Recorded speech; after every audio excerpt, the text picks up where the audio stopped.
I just thought that was beautiful scenery. I wanted to try to reflect the feeling that I had while I was driving here today in the scenery and the way I'm talking.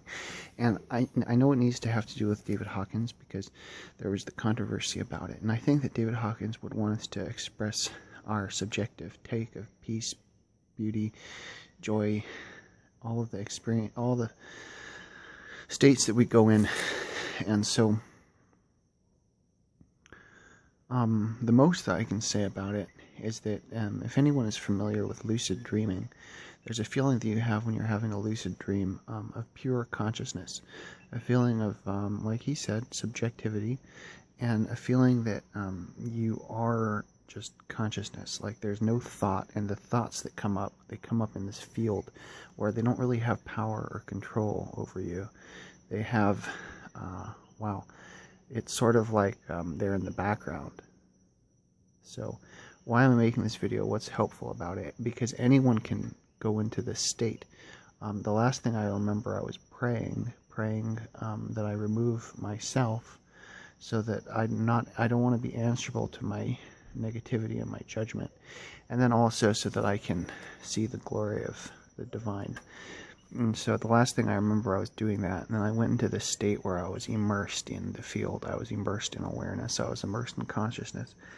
Now I came back, it kind of fluctuates. There's still an expanded awareness, but I'm able to make this video, and I want to make this video and have these videos be available to people.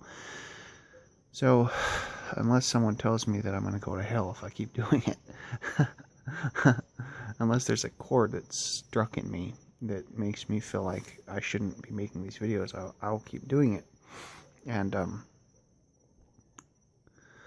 I want to open the floor for conversation about reaching that state. It was the highest state I've been in. One thing about talking about this is that you can only talk about your subjectivity.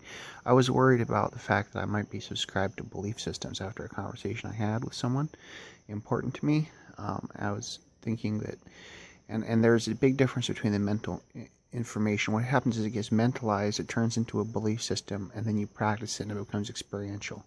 So those are the steps. So go from that compartmentalized